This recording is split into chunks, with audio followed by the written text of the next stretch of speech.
नमस्कार शेतकरी बंधूंनो, आज आपण संत्र्यातील मृग बहारामध्ये पाणी सुरू केव्हा करायचं याबद्दल बघणार आहोत। पावसाळा सुरू झालेला आहे। साधारणतः 21 जून पर्यंत वेळ झालेला आहे आणि एप्रिल महिन्यापासूनचा जो तानावर ज्या शेतकऱ्यांनी बाग सोडलेला आहे संत्र्याचे, त्यांना अजूनही पाणी द्यायचं की नाही याच्या बाबतीत द्विधा मनस्थिती शेतकऱ्यांची आहे। नेमकं आता द्यायला पाहिजे की नाही पाणी, कारण खालून पाणी दिलं की फुटणार की नाही, पाणी जर दिलं नाही तर आपले नवतीत झाडं काढतील, असे वेगवेगळ्या द्विधा मनस्थितीमध्ये सध्या शेतकरी आहेत। तर खरंच नेमकं काय करायला पाहिजे याबद्दल आपण जाणून घेऊया।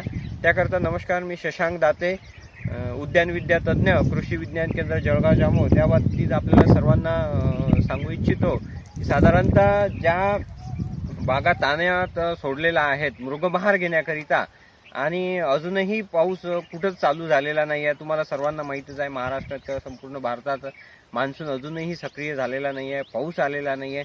मात्र एक गोष्ट निश्चित आहे की एप्रिल महिन्यापासून ज्या शेतकऱ्यांनी झाडं तानावर सोडलेले आहेत, ज्यांनी मे महिन्यात सोडलेले आहेत तानावर, त्याला जवळपास 1 महिना 1.5 महिना झालेला आहे आणि झाडं सध्या परमनंट विल्टिंग स्टेज, म्हणजे याचा अर्थ काय की याच्या पुढे जर आपण पाणी अजूनही दिलं नाही तर आपले झाडं जाण्याची ही संभावना ही 100% आहे। त्यामुळे आपले झाडं वाचवण्यासाठी तरी आपल्याला त्या झाडांना पाणी सुरू करायचं आहे। आणि सोबतच पाणी सुरू केल्यानंतर आपल्याला या दरम्यान जर पाऊस झाला तर त्याचा निश्चितच ॲडिशनली आपल्याला फायदा हा मृगबहार घेण्यासाठी सुद्धा हा होणारच आहे। आता हे पाणी नेमकं आपल्याला कसं द्यायचं हे आपल्याला काळजी घ्यायची आहे। सर्वप्रथम जर आपल्याकडे ठिबक असेल तर ठिबकने आपण पाणी सुरू करा। सुरुवातीला पाणी सुरू करताना आपल्याला संपूर्णतः कायम 24 तास हे ठिबक सुरू करायचं नाही आहे। तुम्हाला हळूहळू पाण्याचा जो कालावधी आहे पाणी देण्याचा हा वाढवायचा आहे। पहिल्या दिवशी पाणी सुरू केल्यानंतर 2 तासाच्या वरती तुम्ही पाणी देऊ नका। त्यानंतर हळूहळू तुम्हाला 2 तास 4 तास असं आपल्याला रोज त्याला पाण्याचं ड्युरेशन हे देण्याचं वाढवायचं आहे। ज्या शेतकऱ्यांकडे ठिबक संच नसेल त्यांनी 2 ओळीच्या मध्ये दांड पाळून 1 दांड सोडून 1 दांड अशा पद्धतीने त्याला पाणी द्यायचं आहे, म्हणजे जेणेकरून एक्सेसिव्ह त्याला इरिगेशन होणार नाही, जास्त पाणी सुद्धा देणार नाही, म्हणजे नवती काढणार नाही। आणि अशा अवस्थेमध्ये आपल्याला पाणी सुरू करायचं आहे।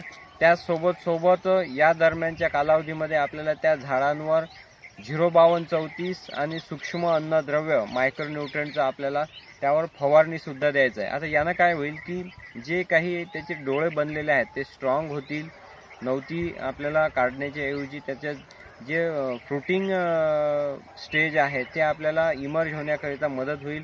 स्पेशली 05234 5 ग्रॅम प्रति लिटर या प्रमाणात, आणि न्यूट्रिवेट संत्रा स्पेशल जे क्रॉप स्पेसिफिक संत्र्यावर्गीय पिकांसाठीचं मायक्रोन्यूट्रिएंट आहे ते सुद्धा 5 ग्रॅम प्रति लिटर या हिशोबानुसार आपण जर त्या संत्र्यांवर पाणी सुरू केल्यानंतर दुसऱ्या आठवड्यात आपण त्याला स्प्रे घेतला तर त्याला ॲडिशनली आपल्याला त्याचा फायदा होईल। आणि अशा पद्धतीनं आपल्याला जे मागच्या 2 वर्षापासून आपले संत्रे मृगबहारात आलेले नाही आहेत, यावर्षी या कंडिशनमध्ये आपल्याला मृगबहार येण्याकरिता या गोष्टीची हमखासच आपल्याला मदत हे होईल। धन्यवाद।